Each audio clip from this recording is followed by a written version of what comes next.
everyone, and welcome to another Jet Set Live with our European correspondent, Mark Edwards, joining us from the beautiful island of Mallorca. Hey, Mark, how are you? Great to see you, Nikki. Hello, everybody, wherever you are. America, Canada, the Caribbean, international. My mates in Mallorca and the UK. Hi, everybody. Mark, what is that kind of amazing structure that is over your shoulder there? What is that? You're not going to believe it, actually. It's pretty cool. It is the King's Palace. Whoa. So the King of Spain, that's his summer residence.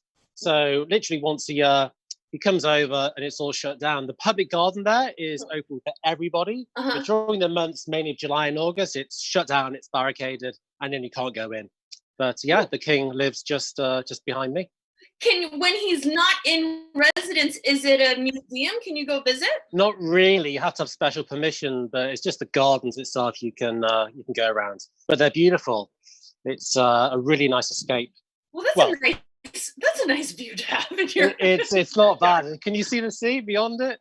It's a little hazy. It is hazy. I can't see so much, but I can feel it. I can feel it. Breathe in the sea, the smell of the sea. Yeah. So we are in week 482 of lockdown quarantine. So let's talk today about our experiences. Some of our travel experiences that have just changed our lives, maybe changed our attitude, maybe changed our perspective, changed our hearts. You and I have been able to really travel to some incredible places, and this time has really been a time of maybe like insight and reflection about the people that we've met in all of our journeys. So share with our viewers some of your experiences. I know that you have a favorite one in Brazil. Just tell us about your favorite experiences. I will do, and I hope as we share, Nikki, people feel as though they're there with us experiencing it and sort of begin to reflect on their own magical experiences, because for me, the fancy hotels and the flights, that's all great, but actually it's the moments that move you that really I look back on really, really fondly. So we were just talking before, and this experience in Brazil did really help to shape me. I was living in Rio for about 8 months, Rio and Salvador in Brazil. This is about 12, 13 years ago, and half that time was in Rio, and I lived quite near Copacabana. And I lived with what's called a host. I lived with what's called a host mum and dad. These are people you'd stay with to really expedite your learning of the language. I'd never learned a foreign language before. So to me, it was a really big deal to try to learn Portuguese. I only spoke English. So every day I went to language school and I lived with them, and we spoke in the best Portuguese I could muster, which was painful. And they had a son and a daughter I got friendly with as well. We'd only speak in Portuguese. And I was determined to say yes to every opportunity that presented itself. And one day, the lady, she said to me, and just to paint the picture, she was black and her husband was white. And she said to me, I would like to invite you to my niece's birthday, which is in that favela over there. And I knew that favela was one of the most dangerous in Brazil. And with this kind of mindset, I said yes straight away. But I was really kind of nervous. So I went with her and her husband. But apart from her husband, I was the only white person in the small group to go up. So she gave us quite specific instructions. She said, when we go up to the favela, stick with me, like hold on to me, make it clear that you're with me, right? So we started to go up. It's literally the side of a mountain, and we saw two men heavily armed with machine guns. That was bloody hell, this is the heart-stopping moment. And I was just like, I nodded to him, he nodded to me, and we carried on. And eventually we came to her niece's hut, and that's the best way to describe it. Because we walked in and there wasn't really a floorboard, it was just hard mud. And the walls were just made of plastic and kind of temporary structures. And the roof had this kind of tin roof. Anyway, they'd prepared this food and this banquet. And here's the point, Nikki, the smiles on people's faces was absolutely extraordinary. They couldn't have been happier to have a visitor who wanted to come and say hi and celebrate. And the generosity they had to share whatever they had with me and with the other visitors was incredible. And then they put the music on, and somehow there was the resources for a huge like massive deck of sound. And they started playing samba. And the little girl, who was about 6, and all her friends started to dance samba with the most amazing rhythm and sense of timing I've ever seen. Like professional, like incredible. And sorry? And so happy.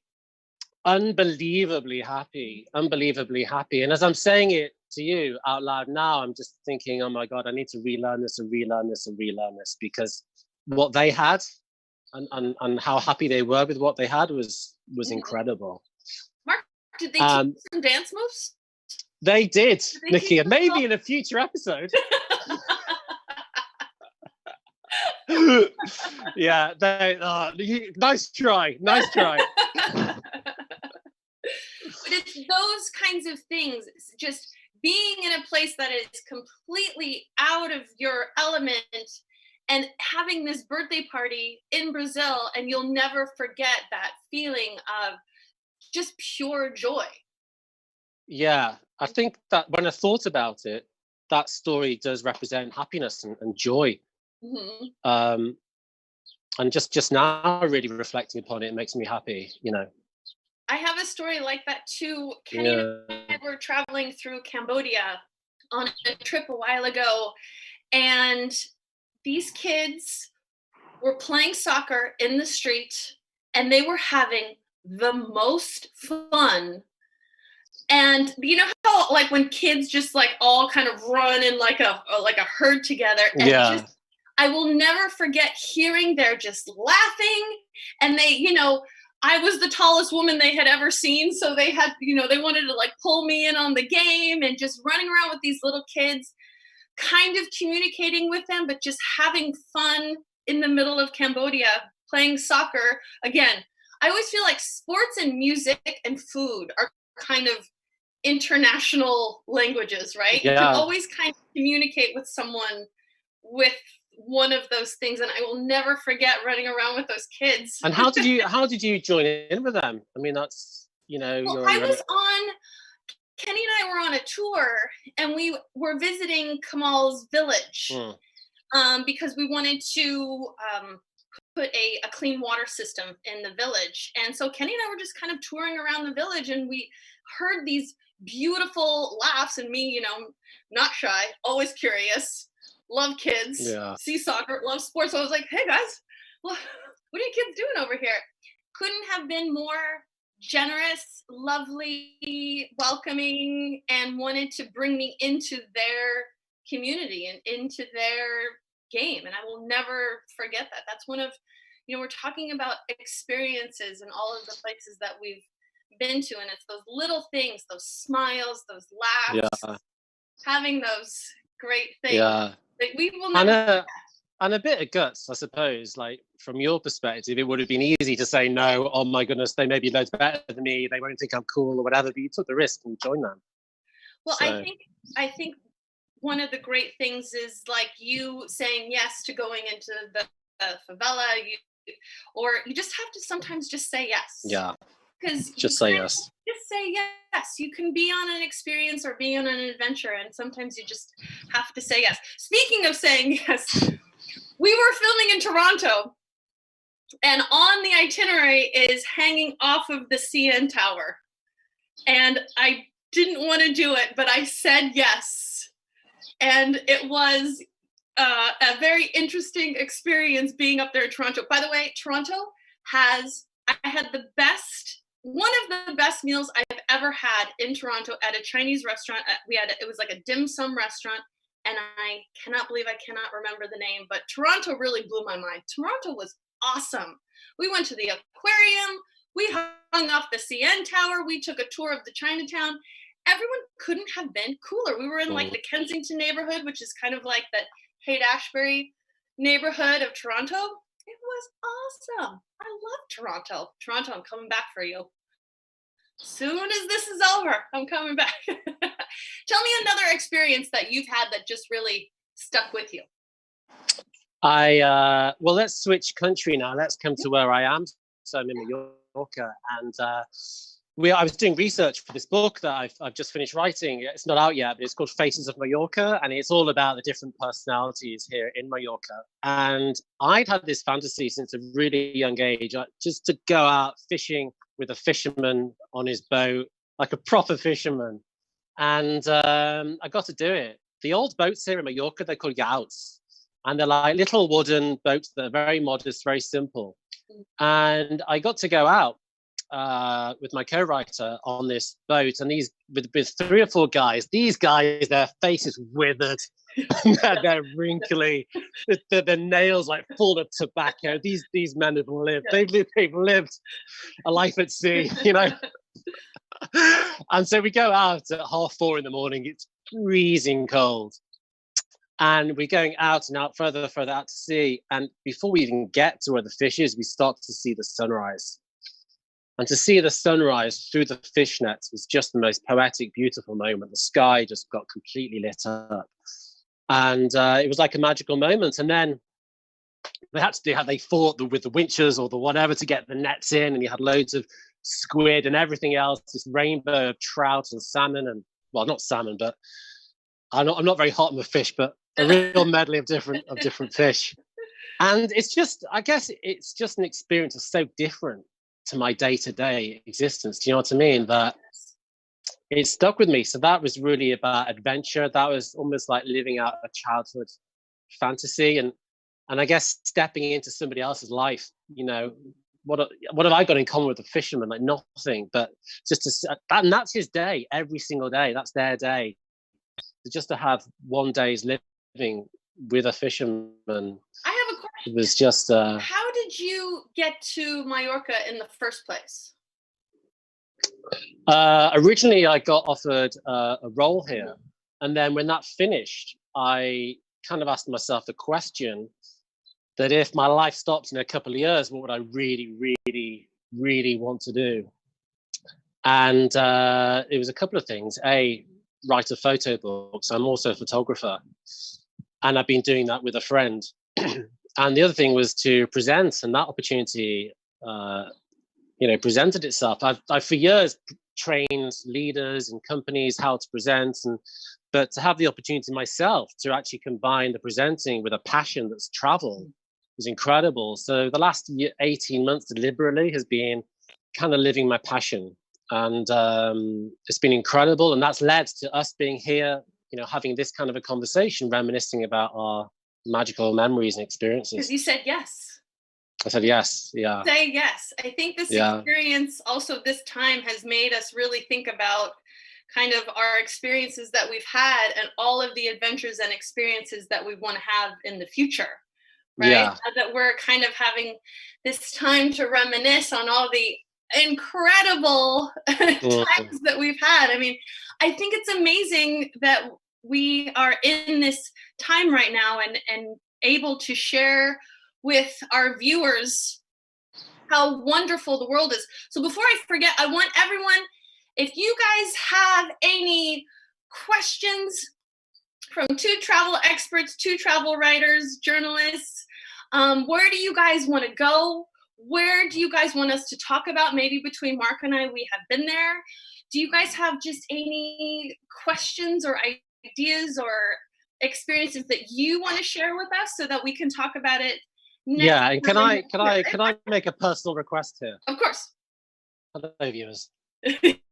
We want you to share experiences that have lit you up, that maybe have changed the way you think about travel, that maybe have created a new connection with somebody in another country, where, like Nikki's describing, and I'm describing, you look back on these and go, wow, I wouldn't swap that for ages. And maybe we'll read these and share some of the best ones, Nikki, ones that really move and touch us. I know, because it also makes it's nice to look forward to something.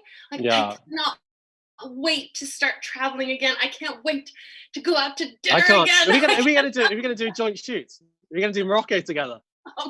100%. 100%.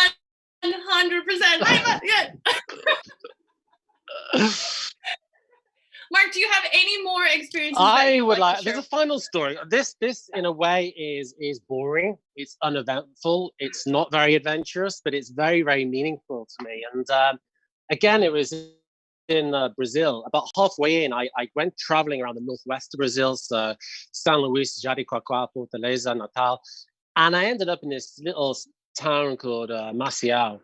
And I was kind of exhausted. I arrived on a Saturday afternoon, and it was coming to Saturday evening. And I stayed in a simple youth hostel, which had a garden. And I thought that I'm actually too exhausted to go out on a Saturday night. I'm just going to stay in, read a book, do whatever.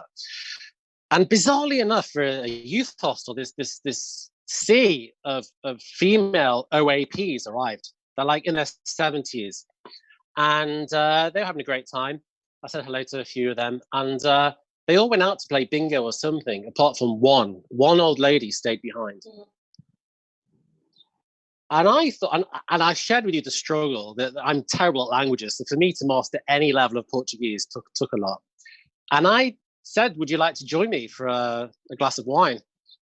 And we sat out in the garden and we talked for 3.5 hours. This lady had the patience of a saint. She couldn't speak a word of English. So it was all Portuguese, but it was like, it's really nice to meet you. Where do you come from? And like, if you want to learn a language, speak with old people who've got just so much time and patience. But I think the feeling that I had, I mean, I was getting to know this lady in her life, but it was such a feeling of pride that I'd actually learnt enough Portuguese to be able to communicate with a real Brazilian. Isn't that the best feeling though? It was really, really special. It was really special. I think learning a new language, and then once you kind of get a grasp a little bit, and then utilizing that, and then like you're thinking in different ways and you're speaking in different ways, I think is so amazing. I think everyone should learn another language because it forces you to use your brain in different ways, and it also just exposes you to so many different interesting people, right? Yeah. You said your Spanish is pretty good. Is that right? No, mi español es muy bien. Oh, muy bien. Pero, espera. Yeah, before we launch into a fluent conversation in Spanish. I have a question for you, Mark, from one of our viewers. Michelle Beaver wants to know, what country would Mark really love to go to? And overseas challenges have changed me. Would you ever want to? So first, Michelle would like to know what country Mark would really love to go to. I'd love to go to Japan. Yeah. I've never been to Japan, and as I shared when we last spoke, I've experienced elements of Japan, like the culture, the cuisine, the sushi in Sao Paulo is incredible. So to actually have a little bit of time in Japan would be amazing. I'm with you. Japan looks awesome. Yeah, really History awesome. of Japan. And the samurai and all the everything. I know. Very cool. Yeah. I think Japan for me too, and I'm New Zealand. I am way into New Zealand. I want to go to an All Blacks rugby game. Oh yeah. When they do the haka before the game, I get all kinds of excited. I would love to go explore New Zealand, Japan, Iceland, as we all know, everywhere at this point. Yeah. Everywhere and anywhere. I know. Everywhere and anywhere. Yeah. Well, Mark, thank you so much. Before we go, please tell everyone where they can find you online and on social media stuff. So the best is my Instagram, which is Mark Julian Edwards. Okay. Really simple. Mm-hmm. Yeah. Excellent. And tell me about your book. When does the book come out? The book is with the publishers now. It's been paused because of the current situation, but we're hoping in the next two months it should be coming out. It's called Faces of Mallorca, and it's just really a series of beautiful portraits. It's mainly letting the photographs. The intention is to tell the story of Mallorca through the people, So you'll see a story of quite high-end people like Tony Nadal, the trainer and uncle of Rafa Nadal. But then at the same time, you'll meet that fisherman, or you'll meet a nun, a silent nun, and all these people. So it's meant to be a work of art, a thing of beauty, and really to do justice to Mallorca. It sounds like it's kind of your love letter to your new home. Well, yeah, and we'll talk about it another time because it's something that's poured a lot of hours and passion into, and yeah, it's just been magical. I could talk just about Mallorca for 3 hours with you, but yeah. Okay. Yeah. All right, everybody. Well, we will see you next time. Let me see if we have any more questions. Oh, yes, we do. Mark, hold please. Mark, what is your favorite country you have visited? That is Edward Wentworth Shaw. That's so difficult. We were sort of having a conversation about this last time, weren't we? My favorite country that I visited. Oh my god! How much time have we got? It's a combination between Argentina and Israel. Ooh. With Israel, there's like I'm Jewish, and there's a lot of spiritual connection with that place, and the chutzpah of the people, and what the hell are you doing? And let me set you up with this person, like in your faceness that is not me, but I love it as a quality. In Argentina, like I shared, I've lived in places for years, but in Argentina I was there for a week. But the week that I had in Argentina left a very strong impression with me. As a man, I'd be going with my friend James, walking the streets, and other men would stop their cars, saying, "Where are you going to? Let's help you get there."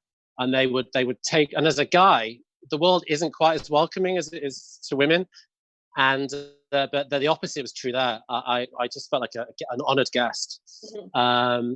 And even in the way men greet each other, they kiss. Normally in most of our societies, men and women kiss, but men don't really kiss each other, and they do in Argentina. And I think, I'm no professor, but I think psychologically with that, it means we can all have a close relationship. So that was very special. But then India, oh my God, like half my friends are Indian. It's weird, I don't know why, but India is also very, very special to me because of the warmth, the connectedness, the caring. It's really, really strong there. It sounds like you just keep adding. I love that you just add these places that have such a special place in your heart. It's hard to choose which one is your favorite because they all have a piece of your heart. But I think everybody watching, and I don't know about you, Nikki, we all have a favorite. It's something where either it's really different to who we are, and that's interesting, or there's something about the place that feels familiar already. I was just thinking, when I went to Scotland, I was like, oh, here I am. Oh, here I am. I'm back. There was something about Scotland that got into my bones. I loved everything about Scotland, and I had this very familiar... What was it? Can you think what it was? Or... I mean, I might have been there in a past life, or I am Scottish also, so I just knew my people, but there was something about the air and how there were 5,000 different shades of green there, and the people who were so proud to be Scottish and were so stoked that I was there, and I was stoked to be there, so they were ultra pumped. Scotland has a very, very kinetic, awesome place in my heart. I love Scotland. But Nikki, you know what we could do, Nikki? Yeah. We could, or you could, the Edinburgh Fringe Festival. Oh, yes, I've been. You've been? Yes. Yeah. Amazing, we should right? cover it. Yes. Yes. How amazing is that? That was I have seen some of the most interesting things. we should say what the Edinburgh Fringe Festival is, so for people who don't know. So once a year, Edinburgh opens its arms and welcomes visitors from around the world. And is it for a month and a half? I think it's for a good month. Yeah, it just has a series of performances. I think comedy is the main thing, but there's also straight plays as well. But it's also the conversation that you have with people in the sandwich shop, in the bar, in the pub, in between after the show, because there could be 150 performances all in one day, and you can just go through the itinerary and kind of choose what you want to see. And some of the plays are 5 minutes long. There are some kind of just visual performances that are 2 hours long. It's all kinds of things from all over the world. And I saw some of the most amazing human artistic expression I have ever seen in my entire life. You really get the kind of the best of people's creativity all in one place, and you're in Scotland. It was amazing. That is September. Oh, crikey. Is it August, September? I think it's around that time. I feel like it's like the end of, because my birthday is August 23rd, and I went to Glen Eagles around the same time. So I'm thinking, can someone out there verify when the Fringe Festival is, so we gotta get we need to up our production game and have an assistant here to Google and verify. Where's my intern? I know.